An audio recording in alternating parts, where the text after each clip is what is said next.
Hola, ¿cómo están? Agradezco profundamente esta invitación realizada por la Clínica Alemana de Santiago para esta jornada de urología pediátrica y su relación con el microbioma. Agradezco también de forma especial al doctor Francisco Reed por hacer la invitación de forma directa.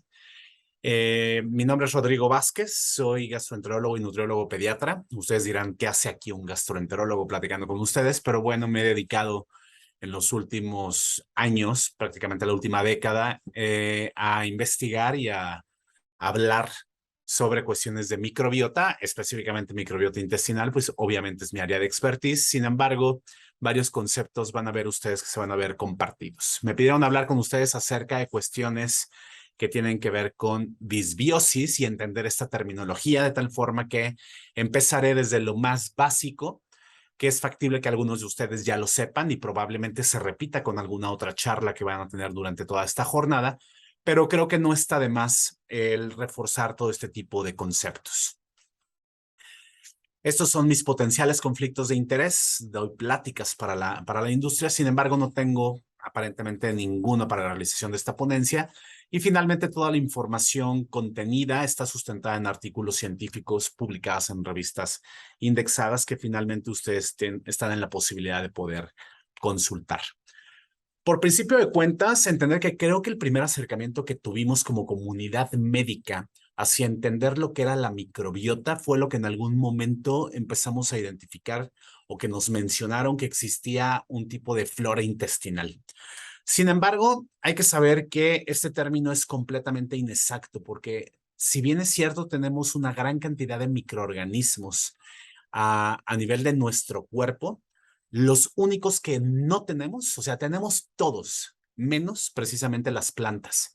Tal forma que la flora es un término completamente inexacto. Sin embargo, es un término que está tan arraigado en la población en general e incluso en la comunidad médica que vamos, en lo que se hace la transición es factible que se pueda seguir utilizando. Cuando te comuniques con tus pacientes, probablemente es un término que puedas seguir utilizando, pero no es el más adecuado, ¿vale? El nombre actualmente aceptado a nivel internacional es que utilizamos el término de microbiota. ¿Y a qué se refiere esta microbiota? Bueno, pues es ese colectivo de microorganismos que viven en una relación simbiótica, y esta es una palabra sumamente importante, con el hospedero. Es decir, es esa relación de simbiosis, es una relación de ganar-ganar que se da entre nosotros, cada uno de nosotros, cuerpo humano, con todas nuestras células humanas y la interacción que se da con todo ese comunidad de microorganismos que también se encuentran vivos. Por eso una simbiosis es una relación que se establece entre dos o más organismos vivos, que en este contexto nos convierte a nosotros como un holobionte en el cual somos una comunidad de organismos que estamos viviendo en continuidad, en comunidad.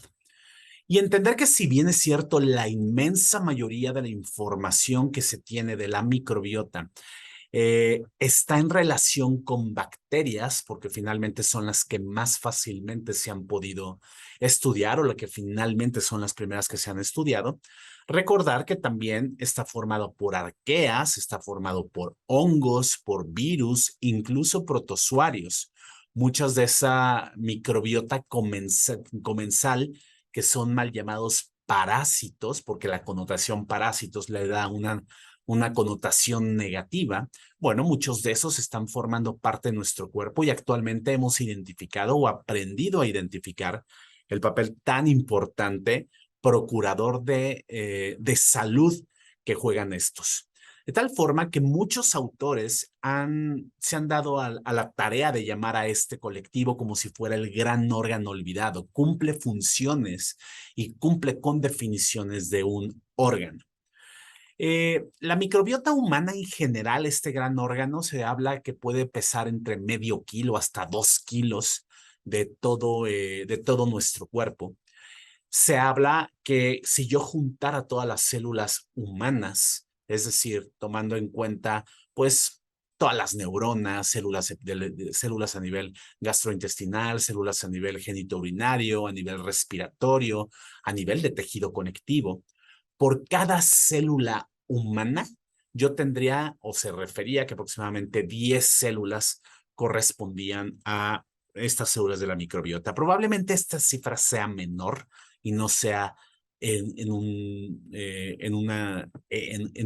logaritmo 10. Sin embargo, sí lo que o sea, lo que es muy importante entender es que los genes contenidos en todas esas células que están en la microbiota y que finalmente tienen la capacidad de transcribir, formar RNA mensajero y a su vez traducir y formar proteínas y formar productos metabólicos, entender o estar en el contexto de que una gran cantidad de productos que se están secretando a nuestro cuerpo de forma continua, proveniente de este tipo de microbiota, están creando o están realizando una función en específico que probablemente nos falte todavía de vislumbrar y probablemente de aclarar cuál es el papel que están llevando a cabo, pero de que están haciendo funciones y de que tiene un efecto en mayor o en menor medida dentro de nuestro cuerpo, eso es completamente innegable. Ya les había comentado que no solamente se encuentra formado específicamente hablando del tracto gastrointestinal, que finalmente es el tipo de microbiota que hasta el momento es el más estudiado y de donde mayor información actualmente tenemos, está conformado por diversas clases de microorganismos. No plantas, pero sí el resto de los organismos conocidos están presentes en ese tipo de microbiota. Sin embargo, este gráfico, esta diapositiva, este cartón, como lo conozcan, a pesar de que ya es bastante viejo, es muy representativo de la importancia y nos sirve mucho para ejemplificar el cambio de paradigma que hemos tenido con las cuestiones de los microorganismos. En este gráfico se observa cómo es un panorama, una pincelada muy incompleto, probablemente ya está viejo, pero nos da a entender cómo existen diferentes tipos de microorganismos que a primera instancia, si tú los ves, los nombrecitos que están presentes, la inmensa mayoría de ellos tendrías una reacción un tanto cuanto de aversión, porque nos han enseñado a lo largo de nuestra formación en la facultad, nuestra formación como médicos, que eran microorganismos que podían causar enfermedades y que por lo tanto tendríamos que estar atacando o tendríamos que estar tratando y tendríamos que estar eliminando. Sin embargo, en general, bueno, más bien la inmensa mayoría de estos corresponden a microorganismos comensales, que algunos en algunas ocasiones, pocas ocasiones, pueden llegar a ser considerados potencialmente patógenos. Sin embargo, la razón por la cual podrían desarrollarse o podrían generar o ser potencialmente patógenos, en la inmensa mayoría de las ocasiones son por factores externos y que en muchas ocasiones es el propio médico, es decir, nosotros tenemos la culpa de por qué estos potencialmente patógenos llegaran y podrían llegar a desarrollar algún tipo de enfermedad.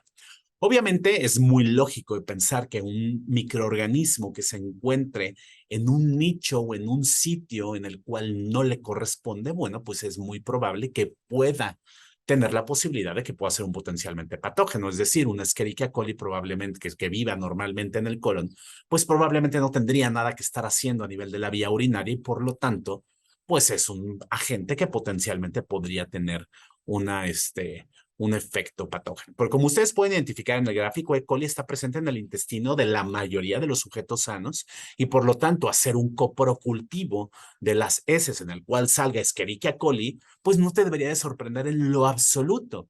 Eso lo tendrías que poner en el contexto de cuál es el cuadro clínico del paciente y ver en realidad si verdaderamente representa un patógeno o simplemente por una asociación causal, es decir, lo estás incriminando en algo que verdaderamente no le corresponde. De la misma forma, cualquiera de los demás que podríamos mencionar, ¿no? Como muchos de los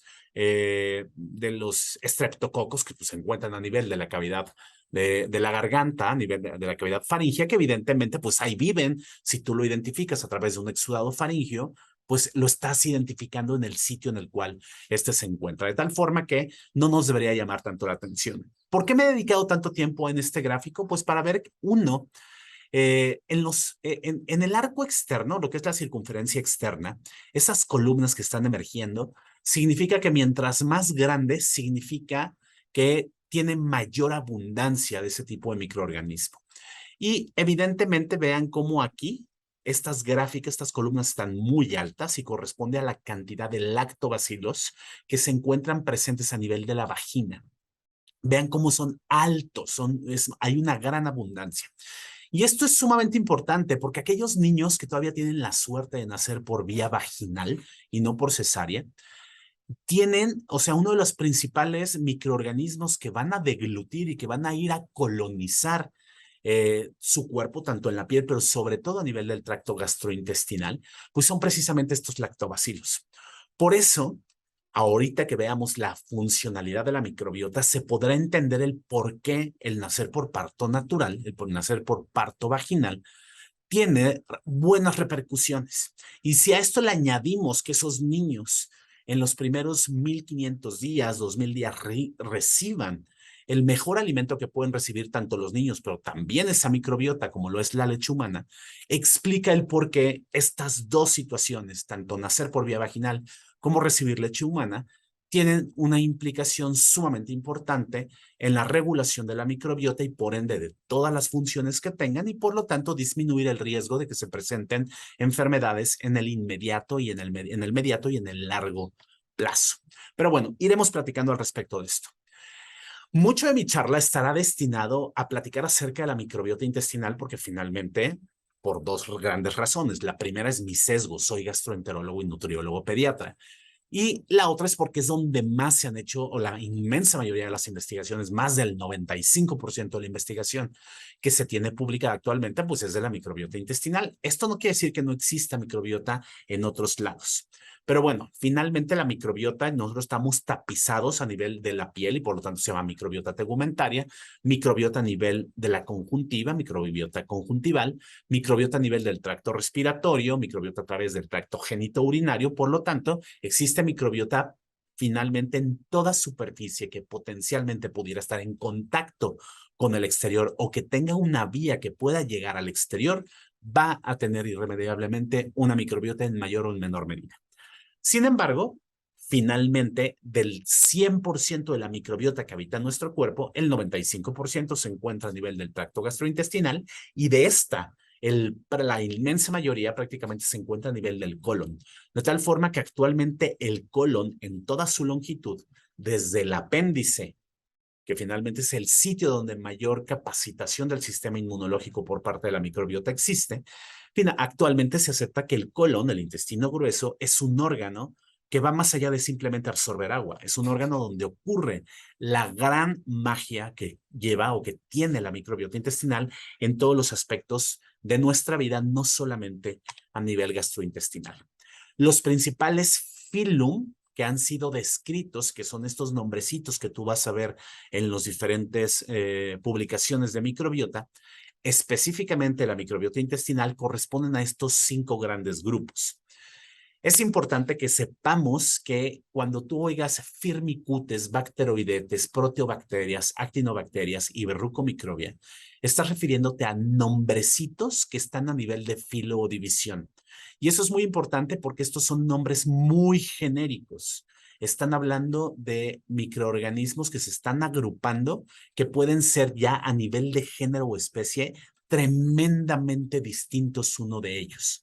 Tal es el caso, por ejemplo, de que en el mismo grupo filo están de los firmicutes, están los lactobacilos, que como pediatras que somos, sabemos que los lactobacilos, la inmensa mayoría de estos lactobacilos son considerados benéficos, pero al mismo tiempo dentro de estos mismos firmicutes también están los clostridiales. Y los clostridiales sabemos que aunque no todos, son microorganismos que son potencialmente patógenos. Es decir, el Clostridium difficile, una de las bacterias más temidas, al menos en el campo de la gastroenterología pediátrica, pues también pertenece al mismo filo de los firmicutes en los cuales están los lactobacilos. Entonces, rápidamente recordar que todo microorganismo en el planeta Tierra es susceptible de que pueda ser clasificado acorde con la clasificación de Linneo, donde el taxón más alto es dominio, después viene reino, después viene filo o división, y esto va consecuentemente bajando, haciéndose mucho más específico hasta llegar al género especie, y hablando de microorganismos incluso hasta cepa. ¿Para qué sirve la microbiota intestinal? No me voy a meter mucho en esto, nada más darles el parámetro general, pero finalmente es muy similar a lo que hace la microbiota a nivel urinario, a nivel tegumentario, a nivel respiratorio. Protección contra invasión contra patógenos, es decir, ocupa los sitios de unión y por lo tanto la inmensa mayoría de las potencialmente patógenos no van a poder unirse y por lo tanto no van a poder generar una cuestión infecciosa. Tal forma que la microbiota urinaria funciona para lo mismo, una protección contra la invasión de patógenos. En el caso de la cuestión de la microbiota intestinal, también sabemos que favorece procesos de nutrición. Ahorita veremos rápidamente, les comentaré, pero participa en la extracción y en la obtención de moléculas energéticas que finalmente participan en cuestiones de nutrición, pero también participa en cuestiones de metabolismo, no solamente a nivel gastrointestinal, sino en el resto de nuestro cuerpo. Pero quizá los dos grandes puntos en los cuales específicamente la microbiota intestinal se tiene idea de que participan de forma muy importante y que ha roto muchos paradigmas, tiene que ver con lo que es la respuesta inmunológica y el neurodesarrollo. Rápidamente, aquí yo podría fácilmente quitar el título de mantenimiento de la función de barrera intestinal y ponerlo como mantenimiento de la función de barrera urinaria, porque finalmente tiene la misma implicación, porque lo que hace la microbiota es hacer parte de esa barrera intestinal. Es igual, forma parte la microbiota urinaria, forma parte de esa barrera a nivel urinario. Lo que hace la microbiota intestinal es favorecer, ¿no? Generar efectos de inhibición competitiva, es decir, para que la microbiota se tiene que unir a través de ciertos receptores específicos a estos receptores que se encuentran a nivel del epitelio intestinal, es decir, la microbiota urinaria también se tiene que unir a través de receptores específicos que están presentes a nivel de la microbiota urinaria. Y el hecho de que estos receptores estén ocupados por esta microbiota hace inviable o hace imposible, por ejemplo, que una Escherichia coli que vaya pasando por ahí, que esté traslocada, pues si está todo esto bien ocupado, las posibilidades de que esa Escherichia coli pueda unirse y entonces ejercer los efectos maléficos, ¿no? Los efectos infecciosos y virulentos, pues no se va a poder llevar a cabo. Por lo tanto, este es un efecto protector. Pero sabemos que la propia microbiota tiene la capacidad o sea, los microorganismos tienen la capacidad de producir moléculas, proteínas que tengan una actividad de tipo antibiótico, conocidos como antibióticos. Así de la misma forma que ustedes saben que cómo se descubrió la penicilina, pues finalmente es un hongo que tiene la capacidad de producir antibióticos. El resto de la microbiota, muchos de la microbiota tienen la capacidad de producir estos antibióticos. E incluso la propia microbiota puede hacer que las propias células epiteliales produzcan antibióticos y de esta forma se pueda regular esa función. Pero también sabemos que esta microbiota tiene la capacidad, específicamente a nivel intestinal, de proveer enzimas y vías bioquímicas que son necesarias para digerir tanto proteínas como carbohidratos complejos no digeribles, que son finalmente las fibras de los alimentos. Rápidamente recuerden que nuestro cuerpo no tiene una enzima, por ejemplo, llamada celulasa, que se encuentra presente en la inmensa cantidad de fibras de origen vegetal, ¿no? Evidentemente que están presentes en frutas, verduras, cereales de granos enteros.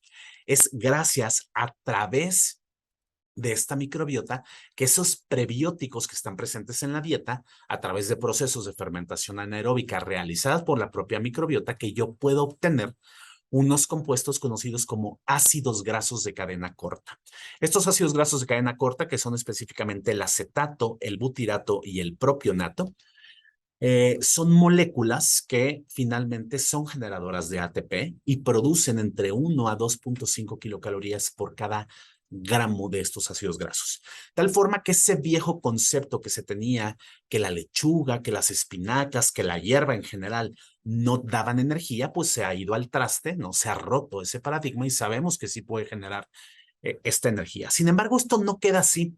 Estos ácidos grasos de cadena corta, que por sus siglas en inglés son Short Chain Fatty Acids o SCFA, tienen la capacidad de viajar a través de la circulación sistémica, incluso a través de vías axonales, viajar al resto de nuestro cuerpo. Tal forma que se pueden ir al cerebro, se pueden ir al corazón, al hígado, a los riñones, a la vejiga, es decir, al resto de nuestro cuerpo, porque pues, por vía sanguínea pueden llegar a cualquiera de estos lados, y establecer una interconexión que actualmente se conocen como ejes o interacción microbiota intestino-cerebro, eje microbiota intestino-vejiga, eje microbiota intestino-pulmón, eje microbiota intestino, cualquiera de estos que se pueda llegar. Pero además sabemos que estos ácidos grasos de cadena corta también tienen la capacidad de ejercer efectos del tipo epigenético, es decir, inhiben, por ejemplo, las desacetilasas de las histonas y por lo tanto modifican la expresión de genes y por lo tanto tienen un efecto inhibitorio a nivel inflamatorio que no nada más es a nivel gastrointestinal, sino que también se expresa en el resto de nuestro cuerpo.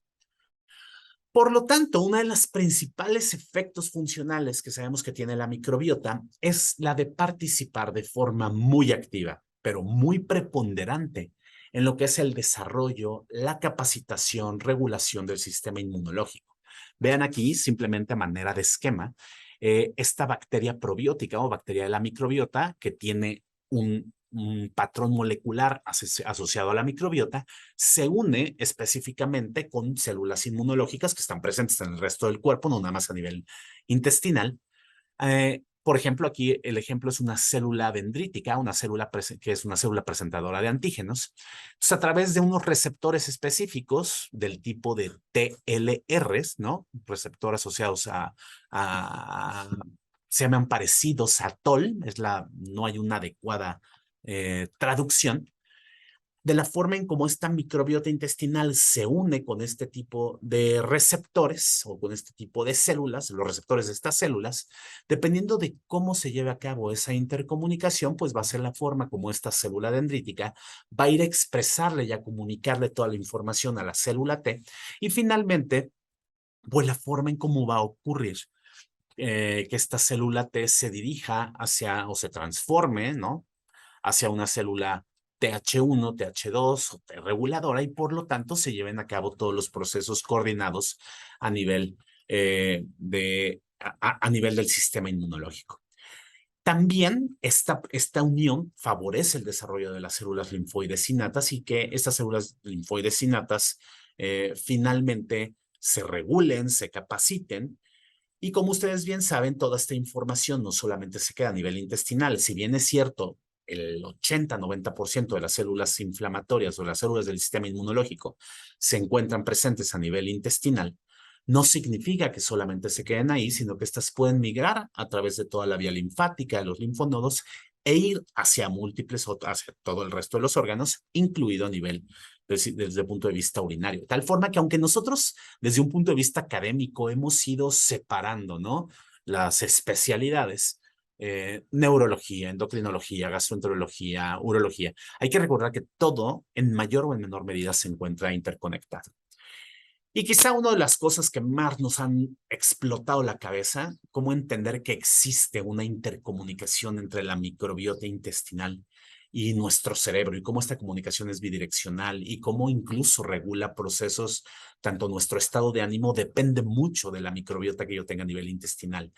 Por lo tanto, pues sí, si uno de los principales factores que impacta sobre la microbiota intestinal tiene que ver con la dieta, con lo que nosotros estamos consumiendo, pues no es raro y no es tan descabellado de entender el cómo a través de nuestra alimentación yo puedo modificar finalmente mi microbiota, la intercomunicación y el punto final, incluso el estado de ánimo.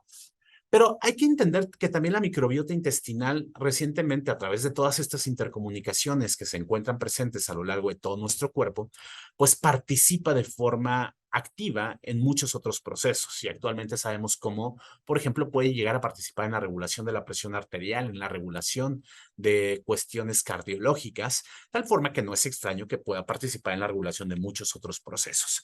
Por eso les comentaba, actualmente ya sabemos que hay muchos tipos de intercomunicación, ¿no? El eje microbiota intestino-riñón y eventualmente pues todo lo que conlleva hacia la cuestión desde el punto de vista urinario en la génesis de enfermedad crónica renal, en la génesis de padecimientos, ¿no? De piedras a nivel renal y sobre todo en la generación también de infecciones de vías urinarias. Sabemos, y existen diversas formas a través en la cual el intestino con toda la vía genitourinario se puede intercomunicar. Es decir, a través de vía sanguínea puede existir un eje microbiota intestino-riñón, que era el que habíamos mencionado. Sin embargo, también hay un eje microbiota intestino-vejiga, un eje microbiota vagina-vejiga y un eje microbiota intestino-vagina.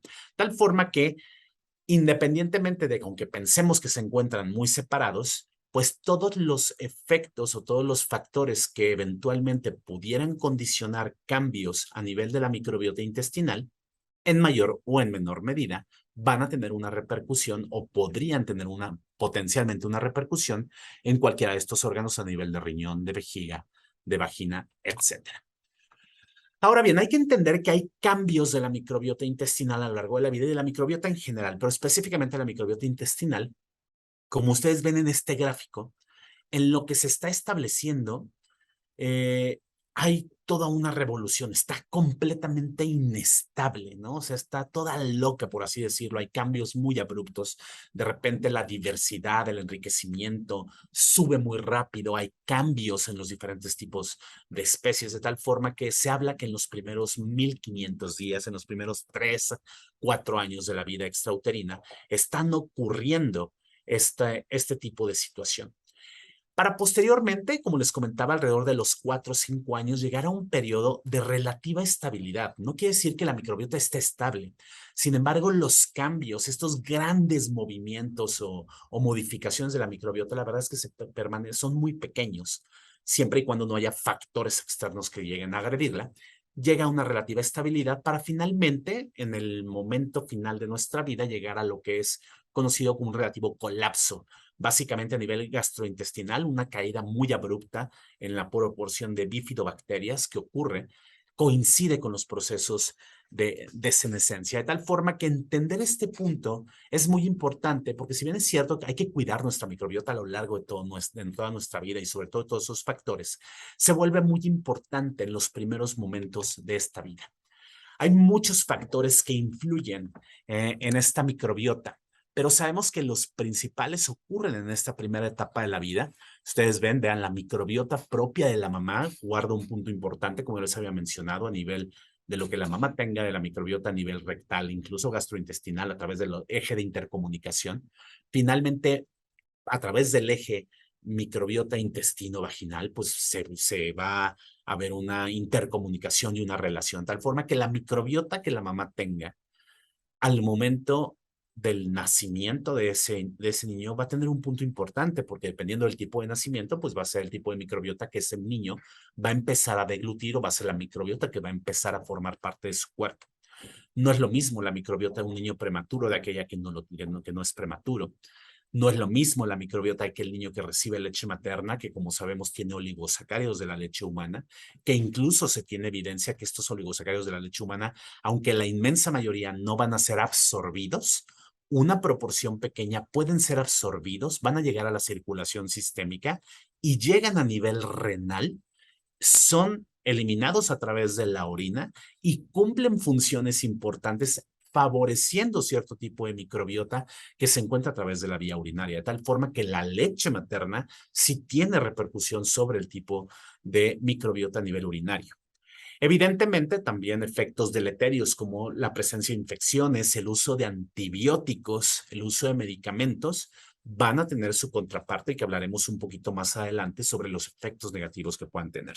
Sin embargo, hay algunos otros factores que no están necesariamente presentes en los primeros 1500 días, sino que están presentes incluso entre nosotros y que también tenemos que cuidar. Y que, no me cansaré de decirlo, la forma más eficaz de impactar, ya sea de forma positiva o negativa, sobre la microbiota, específicamente microbiota intestinal, pero como ven, está todo interconectado, tendrá en mayor o en menor medida su intercomunicación con el resto de las microbiotas, tiene que ver con la dieta. Lo que nosotros le estemos dando de comer a esa microbiota es sumamente importante.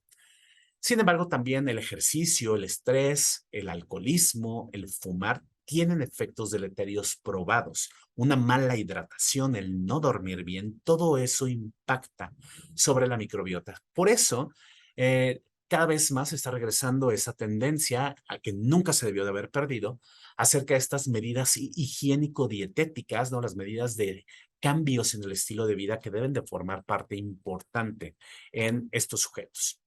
Aquí rápidamente, una pincelada, ya habíamos hablado, el modo de nacimiento, el tipo de alimentación, incluso el ambiente, no es lo mismo la microbiota que vamos a tener en la Ciudad de México que la que se tiene en la ciudad de Santiago, la que se va a tener en Finlandia. Cambian de forma drástica, incluso no es lo mismo dentro de cada una el tipo de microbiota que hay en una urbe como lo que existe a nivel de las zonas rurales. Entender y aceptar claramente que la leche humana tiene microbiota, tiene bacterias, tiene virus, tiene arqueas, no es ese líquido estéril que anteriormente se mencionaba y que finalmente va a impactar sobre el establecimiento de la microbiota en todo nuestro cuerpo. Sabemos que esta misma leche humana, además de las bacterias, además de la microbiota, tiene el alimento de esta microbiota, que son específicamente los oligosacáridos, y que como ya les había mencionado, estos oligosacáridos de la leche humana tienen la capacidad de poder llegar y alcanzar la vía urinaria e impactar la microbiota que se tiene a nivel urinario. Simplemente mencionarles cómo hay revisiones sistemáticas que muestran claramente cómo ocurren cambios a nivel de la microbiota en aquellos niños que nacen por vía cesárea, en aquellos que nacen por vía vaginal.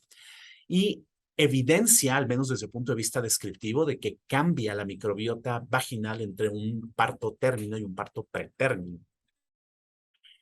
Y cómo la propia leche materna y los diferentes componentes de la leche, de la leche materna tienen efectos antiinfecciosos que finalmente explica el por qué hay una caída drástica tanto de infecciones gastrointestinales, de infecciones respiratorias y de infecciones incluso desde el punto de vista de vías urinarias.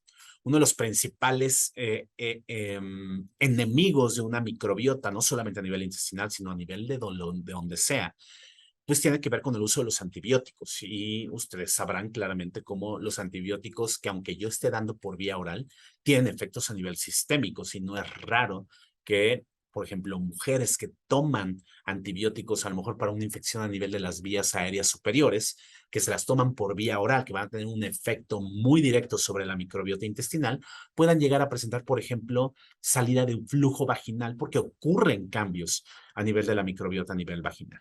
Entonces, entender, el antibiótico en cualquier momento, entre un 20 a 30% de las ocasiones, tiene posibilidad de generar una diarrea asociada a antibiótico, pero siempre va a ocasionar una potencial disbiosis asociada a ese antibiótico, es decir, generar una perturbación en la microbiota.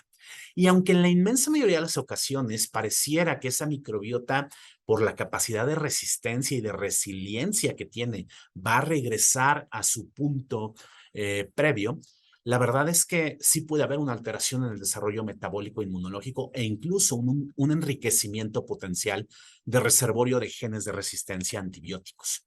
Los antibióticos modifican la microbiota y actualmente se asocian como factores de riesgo para para generadores de obesidad, de diabetes mellitus tipo 1 y 2, de riesgo de infecciones en cualquier área, pero sobre todo también cuestiones de alergias, de asma, etcétera. Vean cómo aquí se observa claramente cómo, si bien es cierto, este efecto, ¿no? Modificador de la diversidad y riqueza de los antibióticos se encuentra presente durante el momento en que yo estoy tomando o el paciente o el niño está tomando el antibiótico. Vean cómo estos antibióticos quedan de forma persistente, o estos efectos, perdón, modificadores quedan de forma persistente y se pueden presentar mucho tiempo más allá. Hay evidencia, ¿no? Del efecto de los antibióticos en el desarrollo, por ejemplo, de la microbiota de los pretérminos, aquellos niños que, pues, evidentemente nacen, incluso de la vía perinatal, cualquier antibiótico que se le aplique a la mamá o que se le aplique al niño pretérmino va a tener un efecto modificador de esa microbiota que eventualmente, bueno, pues va a llegar, ¿no? A tener modificaciones y que nos podría explicar el por qué un niño, por ejemplo, un niño pretérmino, tiene mayor riesgo o susceptibilidad de desarrollar enterocolitis necrosante o enfermedad, desarrollar cualquier tipo de infección en general. Sabemos que los antibióticos también pueden erradicar ciertas especies claves que se pueden presentar en periodos críticos del desarrollo inmunológico, de tal forma que puede ser un factor, un caldo de cultivo, por así decirlo, para el desarrollo de enfermedades alérgicas, atópicas e incluso autoinmunes, no solamente a nivel gastrointestinal. Vean, por ejemplo, son factores de desarrollo para enfermedad inflamatoria intestinal, tanto en niños como en adultos, muy probablemente mucho más para enfermedad de Crohn, pero lo mismo para muchas otras entidades. Entidades que solamente, que no nada más se encuentran a nivel gastrointestinal, sino que se pueden encontrar a nivel del resto de nuestro cuerpo, como en el caso de enfermedades a nivel del sistema nervioso central o eventos neurodegenerativos. Aunque son los antibióticos no son los únicos medicamentos que pueden causar esto. Vemos como los inhibidores de bomba de protones, las estatinas, los betabloqueadores, antiagregantes, ¿no? Los antidepresivos, los contraceptivos, la metformina, en general, muchos de estos pueden llegar a tener efectos modificadores de la microbiota, no necesariamente todos desde un punto de vista negativo, pero ocurren estos cambios, algunos en mayor o en menor medida van a tener una repercusión a nivel de la salud en general. Pero como les había comentado, lo que más impacta a la microbiota en general, pues tiene que ver con lo que le estemos dando de comer. Y por eso no es nada raro que lo que es llamada la dieta mediterránea tenga efectos positivos sobre la salud en general. Y esto tiene que ver porque evidentemente una dieta de tipo mediterráneo que tiene muchos productos agrarios en los cuales hay un alto contenido de fibras, ¿no? De fibras prebióticas con un bajo contenido no quiere decir que no exista, pero con un bajo contenido de proteína y de grasas de origen animal o de grasas proinflamatorias, tiene que ver, o sea, tiene mayores posibilidades de generar pues mejor tipo de microbiota y por ende el resto de nuestro cuerpo esté funcionando de forma mucho más adecuada. Pero cuando existe una dieta fibra deficiente en fibra, obviamente, pues la capa de moco protectora que está a nivel gastrointestinal se va a perder. Hay pérdida de la barrera del epitelio intestinal, que también sería muy semejante a lo que ocurriría a nivel urinario, y eventualmente pues se generarían todo el tipo de procesos inflamatorios que pues no solamente se queda esa inflamación a nivel local, sino precisamente por la intercomunicación que tiene con el resto del sistema inmunológico, bueno, pues se pueden ocurrir inflamaciones a nivel sistémicas. Vean aquí en este gráfico cómo el tipo de dieta impacta incluso sobre la forma en cómo nosotros estamos teniendo los movimientos intestinales o las evacuaciones, que yo sé que esto es un punto muy importante para ustedes porque sabemos que el estreñimiento es un factor pues a lo mejor no necesariamente o no etiológico en la inmensa mayoría de las ocasiones, pero sí coadyuvante o copartícipe de cuestiones de infecciones de vías urinarias. Por lo tanto, la misma alimentación sabemos que participa en la forma en cómo nosotros estemos teniendo nuestras evacuaciones. Por lo tanto, todo aquello que impacte de forma negativa en esa microbiota, ¿no? Como la alimentación o algunos otros factores, pueden incidir en la generación de ese estreñimiento.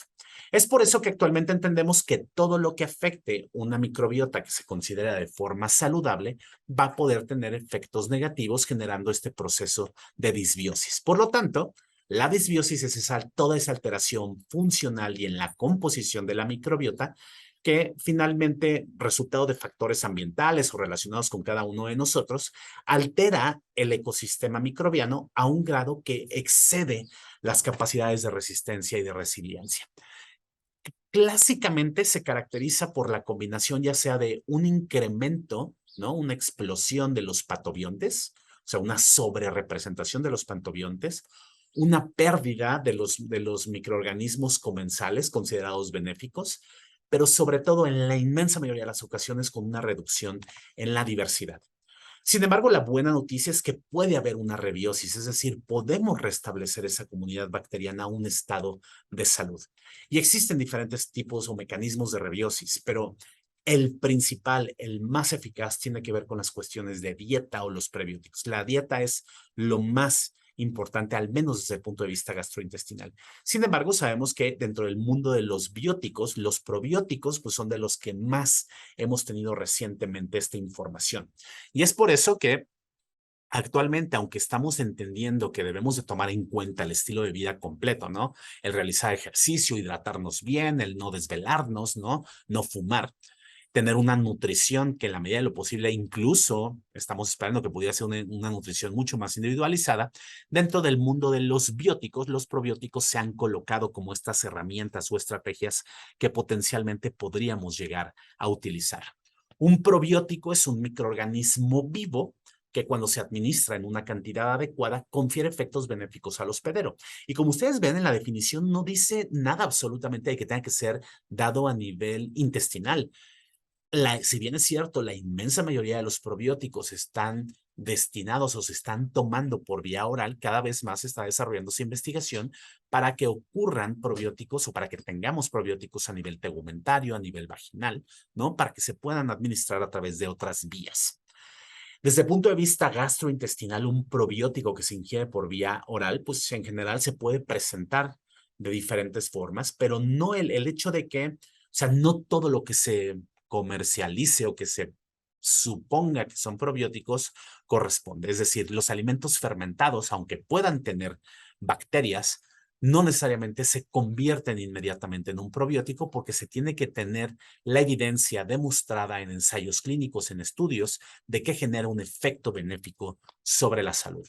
Estos son algunos ejemplos de probióticos que probablemente ustedes puedan conocer. Algunos van a tener aplicaciones o aplicabilidades a nivel de la vía genitourinaria, pero pues se tiene que generar la información al respecto. Y hay nuevas generaciones de probióticos que ya vienen con microorganismos que son mucho más difíciles de poder cultivar, de poder incluso poder mantener, pero que se está generando toda esta tecnología y uno de ellos, Akkermansia mucinifila, se localiza como uno de los principales. Ahora bien, es muy importante entender este punto. Los probióticos es un concepto muy general. Es como los antibióticos. Tú no vas a tratar una infección de vías urinarias con cualquier antibiótico. Tienes que tener cierto antibiótico en específico para tratar ciertas infecciones en específica o tratar ciertas cepas causantes de la infección de forma específica. Entonces, de la misma forma, tenemos que entender los probióticos. Si bien es cierto, los probióticos tienen mecanismos de acción que son compartidos para todas las cepas probióticas, hay algunos que solamente están presentes a nivel de especie y algunos otros raros que probablemente solamente se encuentren a nivel de cepa. Y ese es el punto. Muy probablemente aquellas cepas que tengan efectos a nivel urinario van a ser cepas que van a tener, o sea, van a ser probióticos que sean cepa específico para infecciones de vías urinarias, aunque se puedan compartir con algunos otros efectos a nivel gastrointestinal. Actualmente estos son los usos que se tienen de los probióticos que tengan mayor o en menor medida eficacia demostrada que se pueden utilizar en pediatría. Uno de ellos, por ejemplo, tiene que ser los probióticos para el uso del estreñimiento.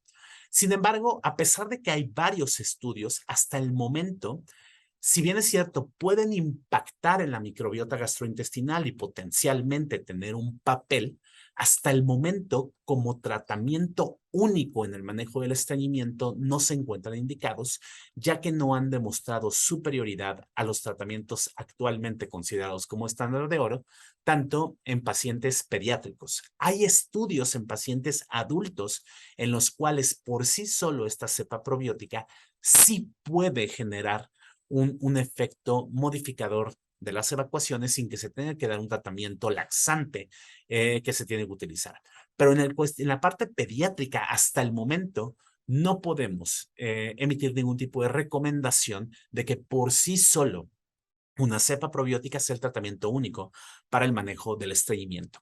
De la misma forma que se los presenté así, para cada una de las entidades yo tengo que mostrar la evidencia de que cada una de las cepas probióticas pueda tener efectos benéficos. Por eso este concepto de cepa especificidad, de una cepa en específico, para una entidad en específico, a una dosis en específico, por un tiempo de administración en específico, pero sobre todo por una vía de administración en específico, es a la que vamos a apuntar y entonces dejar de hablar de forma genérica de probióticos y ver, así como tenemos un nombre, un apellido en específico para un antibiótico, de la misma forma tenemos que hacerlo para las cuestiones de los probióticos. Por lo tanto, a manera de conclusión, decirles que todos tenemos una microbiota que cuidar, pero en los primeros 1500 días se vuelve fundamental, que la microbiota cumple muchas funciones benéficas para nuestro cuerpo, tanto a nivel intestinal, oral, respiratorio, urinario, digestivo, y que varios factores participan en su establecimiento. Sin embargo, cada vez más hay evidencia sobre la participación de la microbiota y su disbiosis, sobre todo generada por una mala alimentación, uso de antibióticos y de muchos otros medicamentos en la patogénesis de muchas enfermedades. Muchísimas gracias y quedo pendiente